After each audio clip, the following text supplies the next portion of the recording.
जो चीज आज मैं तुम लोगों को पढ़ाने जा रहा हूं उसको बहुत सारी अलग अलग किताबों में बिखरी हुई सामग्री को एक जगह इकट्ठा करके बनाया गया है।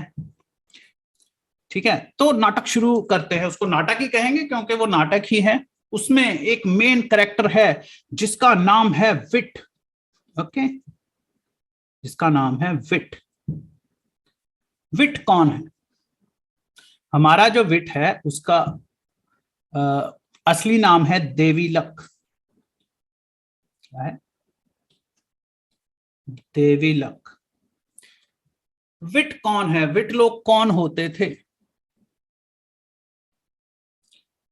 देखो देखो, विट वो लोग होते थे जो वैश्याओं पर, स्त्रियों पर, अपनी प्रेमिकाओं पर अपने सारे पैसे लुटा चुके होते थे। अपना पूरा जीवन उन्होंने स्त्री संग में बिताया होता था। इसीलिए लोग बाग स्त्री के संबंध में हमेशा उन्हीं से सलाह लेते थे। ठीक है ना? अगर किसी को नहीं पता है, वैसे तो ये बड़ी सिंपल सी चीज है। स्त्री का मतलब होता है औरत। ओके।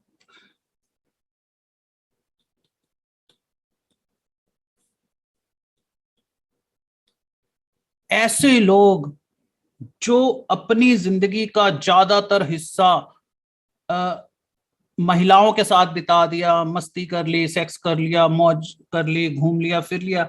और जिस जमाने की ये कहानी है, जिस जमाने की ये बातचीत है, उस जमाने में यही एटीट्यूड, यही जीने का तरीका टॉप पर था। विट किन्हें कहते हैं? विट उस समय के फिलोसफर थे। उनकी भाषा में अश्लीलता जरूर है, लेकिन उस समय ये अश्लीलता नहीं थी। किसी का मजाक उड़ाना, उसे छेड़ना, उसे उसकी हंसी उड़ाना, ये सब बातें है ना, या उसकी प्रशंसा करना, ये सब बातें एक जैसी ही मानी जाती थी। कोई ऐसा नहीं है कि भाई तूने मेरा मजाक क्यों उड़ाया, तूने मुझे क्यों छेड़ा, इस पर मैं नाराज हूं, या आप किसी को छेड़ रहे हैं तो वो नाराज है। ये उस जमाने की बातें हैं जो बड़ी, है ना, जो जमाना बड़ा ही ओपन माइंडेड था और बड़ा ही रिलैक्स जमाना था। लोग बड़े मजे से एंजॉय करते थे। शायद तुम्हें आज की क्लास लगाकर लगे कि ये किस तरह के लोग हैं, ये किस तरह की बातें करते हैं। इनकी भाषा सुनकर तुम्हें लगेगा कि तुम बनारस के दलालों, गुंडों, लुच्चों और मंचलों की आपसी बातचीत सुन रहे हो। खास तौर पर गुप्त काल में। ठीक है, गुप्त काल के उत्तर काल में, एक गुप्त काल था, उसका एक उत्तर काल था जिसमें ये किताबें लिखी गई। ठीक है, तो शुरू करते हैं। विट आप समझ गए कौन थे? विट वो लोग थे जो फिलोसफर थे। और फिलोसफर हमेशा से ही औरतों में, औरतों के साथ ही रहते हैं। आप किसी भी फिलोसफर को सुन लो, वो पूरी तरह से अपना, है ना, कि औरतों में घुसे रहते हैं, औरतों में रहते हैं, औरतों में बर्बाद हो जाते हैं, औरतों में मर जाते हैं। बस यही उनका जीवन है। और वो जीवन देखो कितना, आपको लोगों को लगेगा वो बुरा है, लेकिन उस समय के वो बड़े महान फिलोसफर माने जाते थे। हम देखते हैं आगे। आज हम जो करने जा रहे हैं उसका नाम है ईश्वर दत्त कृत। ठीक है, ये मैं इसलिए नाम बता रहा हूं तुम्हें ताकि अगर तुम्हें कहीं ढूंढना हो तो तुम्हें मिल जाए आसानी से। ईश्वर दत्त कृत धूर्त विट संवाद। देखो आज ये फिसल रहा है ना, चलो कोई बात। ईश्वर दत्त कृत यानी ईश्वर दत्त द्वारा बनाया गया धूर्त विट संवाद आज हम करेंगे। धूर्त का मतलब होता है होशियार, चालाक, सुलझा हुआ, ज्ञानी, महाज्ञानी, परम ज्ञानी, जिसे सत्य मिल गया है। लेकिन हम लोगों ने आज तक धूर्त का मतलब क्या जाना है? बुरा, घटिया, चालाक, है ना, नुकसान पहुंचाने वाला, ऐसा कुछ नहीं है। शब्दों के अर्थ बदल जाते हैं। विट के बारे में मैं तुम्हें बता चुका हूं। संवाद का मतलब होता है आपसी बातचीत। तो शुरू करते हैं, मतलब यहां से शुरू होता है। ओके, बादल कुशल मृदंग बजाने वालों की तरह सुंदर ध्वनि पैदा कर रहे थे। मूसलाधार बारिश हो रही थी। आसमान में बिजली किसी क्रोधित स्त्री की तिरछी भवों की तरह आसमान में नजर आ रही थी। जो विदेश गए हैं वो तड़प रहे होंगे, या जो विदेश जाकर वर्षा ऋतु में काम वासना से भरे होने पर भी वापस नहीं लौट आए, वो लोग भोले हैं। जो रूठी हुई प्रेमिकाओं को नहीं मनाते और बहुत ज्यादा देर तक नाराज रहते हैं, उनकी तुलना जड़ बुद्धि बैल से की जानी चाहिए। और धन्य है वो जो अपनी प्रेमिका को वश में करना जानते हैं, और धन्य है वो जो अपनी प्रेमिका के वश में हैं। फूलों फूलों पर भंवरे मंडरा रहे थे। मोर नाचने लगे हैं और नई नई जवान हुई लड़कियां पैरों में काम वासना जगाने वाला आलता लगाकर घूमने के लिए ताजा पानी से धुले हुए मैदानों में जा रही हैं। तुमने देखा है ना, लड़कियां अपने पैरों में लाल रंग का एक लेप लगाती हैं, जो भारत में बहुत सी लड़कियां लगाती हैं। वो काम वासना बढ़ाने के लिए होता है। देखो, यहां से विट की बातचीत शुरू होती है। कहां से? ये मौसम बड़ा सुहावना है। विट क्या कहता है? विट समझ गए ना आप? एक करेक्टर है विट, जो फिलोसफर है और बहुत बुद्धिमान है, और सारा जीवन उसने अपना औरतों में, वेश्याओं में, प्रेमिकाओं के साथ, स्त्रियों के साथ, हर किस्म की औरत के साथ, बड़ी छोटी, नई पुरानी, समझदार बेवकूफ, हर किस्म की औरत के साथ जो रहा हुआ है, वो कह रहा है, क्या कह रहा है? ये मौसम बड़ा ही सुहाना है, इसमें काम वासना पूरा जोर मारती है। मैं भी इन बरसातों की वजह से कहीं आ जा नहीं पा रहा। कई दिनों से घर में बैठा हूं, इसलिए मन भारी सा हो गया है। मेरी पत्नी मीठा बोलती है, फिर भी दिल कर रहा है कहीं सैर सपाटा करके आऊं। अरे देखो, बरसात बंद हो गई है, बादलों का गर्जना भी रुक गया। बरसात से भीगा हुआ मोर अपने पंख झाड़ रहा है। अरे देखो, शहर के ऊंचे ऊंचे महलों की खिड़कियों से हमेशा बड़े घरों में बंद रहने वाली सुस्त औरतें बाहर झांक रही हैं। दर्पण पर पड़ी मिट्टी को साफ किया जा रहा है। कामुक लोग अपनी प्रेमिका और वेश्याओं को लेकर बागीचों में सैर करने निकले हैं। मैं अपना वासना से भरा दिल कैसे बहलाऊं? क्या जुआ खेलूं? लेकिन जुए को तो मैं नमस्कार कर चुका हूं। मेरे पास बस एक धोती ही बची है, और अचानक और बिना मेहनत के मिले पैसों से अमीर हुए आदमी की तरह जुए में फेंके जाने वाले पासे कभी एक तरह से पेश नहीं आते। वो क्या कह रहा है कि मेरा मन वासना से भरा हुआ है, मैं क्या करूं? जुआ खेलूं? लेकिन जुए में तो मैं अपना सब कुछ हार चुका हूं, बस मेरे पास एक धोती बची हुई है। और जो जुए के पासे होते हैं, जिन्हें फेंका जाता है, वो किसके जैसे होते हैं? उन लोगों जैसे होते हैं जिन्हें अचानक कहीं से पैसा मिल गया है, जो बिना मेहनत के अमीर हुए हैं। ऐसे लोग कभी सीधे मुंह बात नहीं करते। 5 मिनट में हंसते हैं, 5 मिनट में नाराज हो जाते हैं। उनमें कोई शिष्टता नहीं होती। आगे विट क्या सोचता है? चलो मैं शहर चलता हूं, क्योंकि वहां सुंदर सुंदर लड़कियां हैं। किसी की आधी खुली आंखें, किसी की झरने जैसी मीठी हंसी, चौड़े नितंबों वाली वेश्या के साथ चिपक कर अर्ध आसन में बैठना। ठीक है, देखो इसको समझो। चौड़े नितंबों वाली, ठीक है, जिसको हम लोग बोलते हैं आजकल की भाषा में बिग एस, है ना? चौड़े नितंबों वाली वेश्या के साथ अर्ध आसन में बैठना। अर्ध आसन किसे कहते हैं? देखो, यहां सिर्फ वेश्या की बात की जा रही है, इस लाइन में वेश्या की बात की जा रही है। जहां जहां वेश्या की बात की जाएगी वहां बताया जाएगा कि वेश्या की बात की जा रही है। जहां जहां कुलवधू की बात की जाएगी, यानी कि घरेलू औरत की, वहां कुलवधू का नाम लिया जाएगा। जहां स्त्री की बात की जा रही है, जहां महिला की बात की जा रही है, जहां औरत की बात की जा रही है, ये सब मतलब नॉर्मली एक जैसी होती है, पर थोड़ा उम्र का और अंदर बाहर का फर्क होता है। कौन घर में रहती है, कौन बाहर रहती है, किसकी उम्र कम है, किसकी उम्र ज्यादा है। ठीक है, यहां पर हम सिर्फ वेश्या की बात कर रहे हैं। अर्धासन क्या होता है? देखो, वैश्या के पास ना एक गद्दी होती है जिस पर वैश्या बैठती है। ओके, मान लो ये वो सीट है।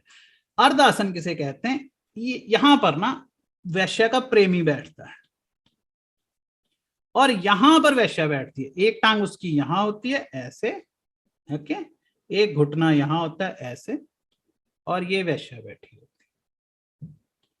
ओके, आज ये बहुत हिल रहा है।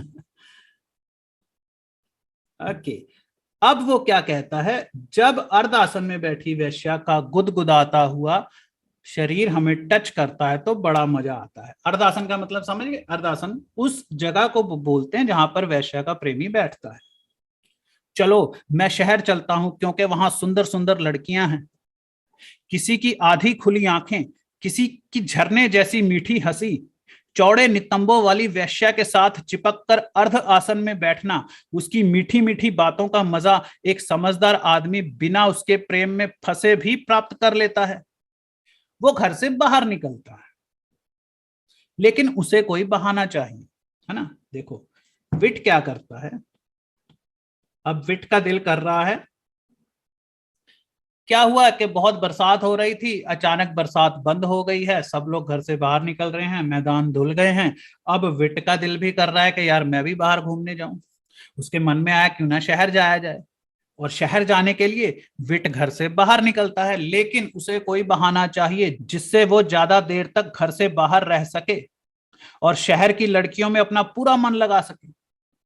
अब शादीशुदा लोगों को झगड़ा करने के लिए कोई बहुत बड़ी घटना नहीं चाहिए होती। वो घर से बाहर पांव रखने लगा और बोला, अजी सुनती हो, दरवाजा बंद कर लो। वो जानता था झगड़ा करने के लिए इतना कहना काफी है। उसकी पत्नी अंदर से चिल्लाई, तेरे घर में सांप की बांबी की तरह कितने ही द्वार हैं, हर कहीं से टूटा फूटा, कोई चाहे तो किसी भी दिशा से अंदर आ सकता है, तो किस द्वार की बात कर रहा है तू? इस पर वो बोला, अरे मूर्ख स्त्री, है ना? देखो, अगर तुम्हें लग रहा है ना कि सिर्फ आजकल के लोग बोलते हैं ये पागल औरत, ऐसा नहीं है, ये शुरू से लोग बोलते हैं अपनी पत्नियों को। और इस बंदे को झगड़ा करना है क्योंकि इसको शहर में लड़कियां देखने जाना है, तो वो अपनी पत्नी से कोई भी बहाने से झगड़ा करता है। उसकी पत्नी आगे से कुछ कहती है, बजाय उसकी बात का जवाब देने के, देखो ये कुछ और ही कहता है। यहाँ पे एक बड़ा अच्छा सेंस ऑफ ह्यूमर दिखाया गया है कि वो उसकी बात का जवाब नहीं देता। वो पूछती है ना कि तेरे घर में तो सांप की बांबी की तरह, तुमने सांप की बांबी देखी है जिसमें सांप रहता है? ऐसा होता है, उसमें कितने सारे छेद होते हैं भाई। सांप की बांबी में छेद ही छेद होते हैं, यहाँ से वहां से कहीं से भी अंदर जाया जा सकता है। उसकी पत्नी कहती है, तेरे घर में सांप की बांबी की तरह कितने ही छेद है, तो कौन सा दरवाजा बंद करने की बात कर रहा है? तो वो आगे से उस बात का जवाब ना देते हुए क्या कहता है, अरे मूर्ख स्त्री, केवल नगर कहने से ही जिस शहर का पता चल जाता है, जिसकी दुकानें हमेशा भीड़ भाड़ से भरी रहती हैं, लोग जिस शहर की समृद्धि देखकर अचरज में पड़ जाते हैं, यहां दान देने वालों की कोई कमी नहीं, यहां लोग औरतों के साथ बड़े ही सम्मान से बात करते हैं, यहाँ के पैसे वाले गांव के जड़ दिमाग पैसे वालों की तरह ना ही अपने पैसों का घमंड करते हैं और ना ही दूसरों से ईर्ष्या करते हैं, यहाँ के पुरुष विद्या विनीत हैं, सुंदर और मीठी भाषा बोलते हैं, अपना स्वर्ग छोड़कर देवता भी जिस शहर में रहना चाहते हैं उसे पाटलिपुत्र कहा जाता है। मैं चला। घर से निकलते ही एक मोड़ पर उसे एक लड़का दिखा। उसे देखते ही विट ने सोचा, ये कौन है जो अपनी जवानी सफल बनाने के लिए इस मौसम में बाहर निकला है और हम जैसों का प्यारा भाई बन गया। क्यों भाई, तुम लोग बताओ, हर लड़के जो होते हैं, हम लोग जो बॉयज होते हैं ना,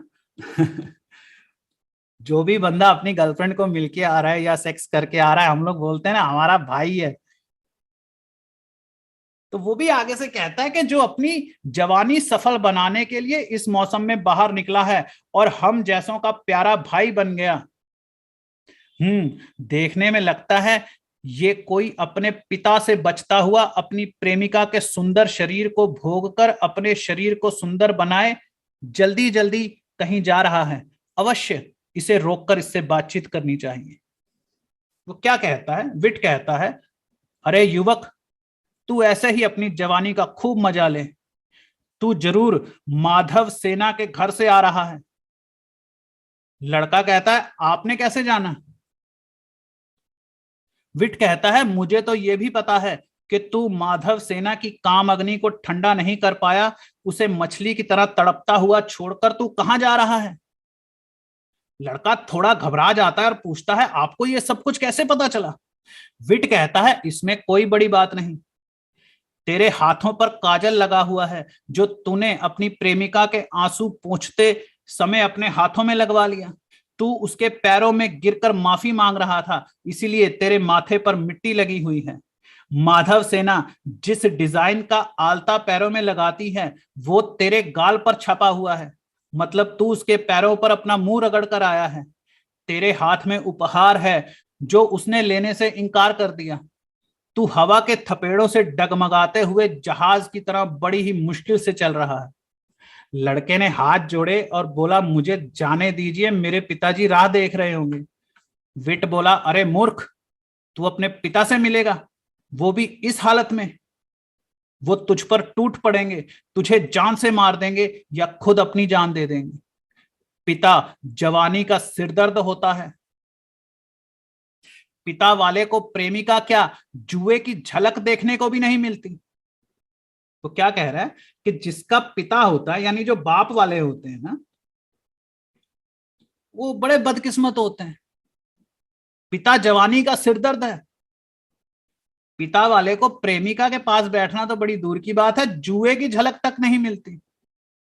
जुआ जहां पुरुषों का अहंकार और बुद्धि अपने उफान पर होती है, एक दूसरे को छेड़ना, उनका आत्मविश्वास तोड़ना, गाली गलौज करना दिलेर मर्दों का काम है। जब सुंदर स्त्रियां अपने स्तन से कपड़ा हटाकर तुम्हारे बगल में खड़ी होती है, तो बड़ी से बड़ी बाजी लगाने में कोई गुरेज नहीं करता, कलेजा फैलकर आसमान हुआ होता है। बाप वालों के लिए ये सुख भोगना तो दूर, वो बिचौलिया बनकर बीच में कमीशन भी नहीं खा सकते। किसी का किया हुआ उपकार चुकाना, राजमहल के बंदी गृह में घुसकर अपने दोस्त की बेड़ियां काट के उसे मुक्त करा लाना, प्रेमिकाओं के लिए सब कुछ त्याग देना, बाप वालों के लिए ये सुख नहीं बना है। ये सब बातें तो एक तरफ रही, जरूरी बात यह है कि जैसे खुद इन बुढ़ों ने अपनी जवानी में कोई मजा ना उठाया हो, खुद सारे भोग श्रृंगार करने के बाद अपने बेटों को कहते हैं कि इन सब चीजों से दूर रहो। मेरा तो दिल करता है जैसे परसा लेकर भगवान परशुराम ने पूरी पृथ्वी से क्षत्रियों को समाप्त कर दिया था, मैं भी इस पृथ्वी को बापों से शून्य कर दूं। ये बूढ़े बैल क्या जाने कि खिले हुए खुशबूदार कमल और शहद की तरह कामनियों के होंठ किसी मरे हुए आदमी को भी जिंदा कर सकते हैं।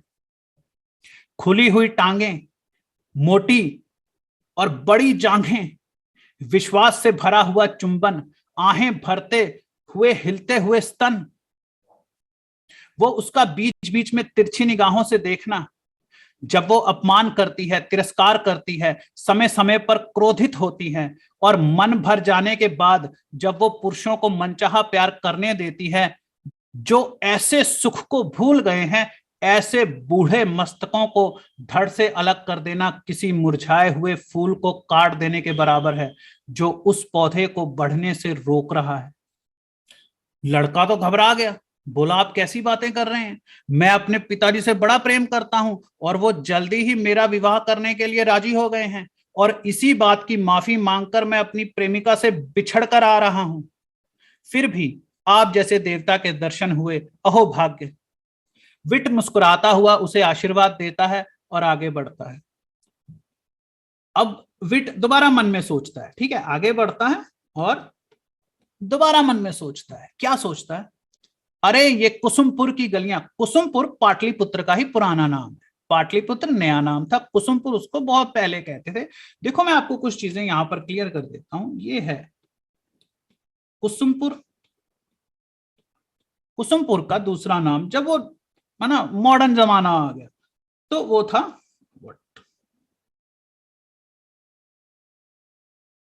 जब मॉडर्न जमाना आ गया तो कुसुमपुर का नाम क्या हो गया? पाटलिपुत्र। विट कहता है ये कुसुमपुर की गलियां, तेरी गलियां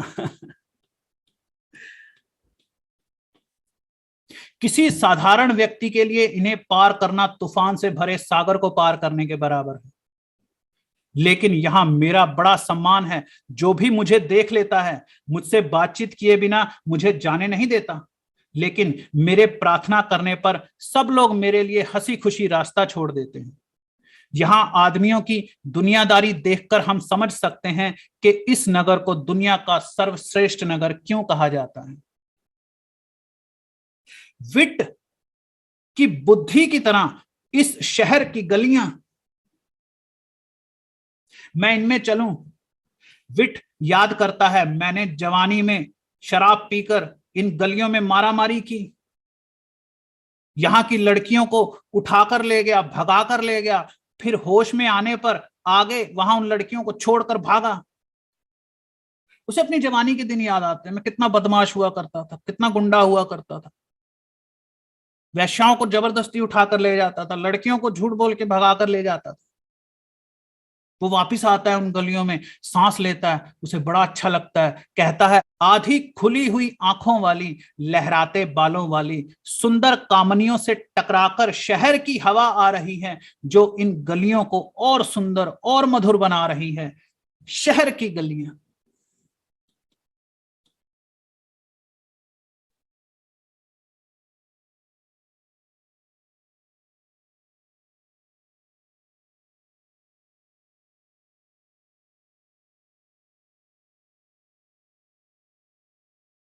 जो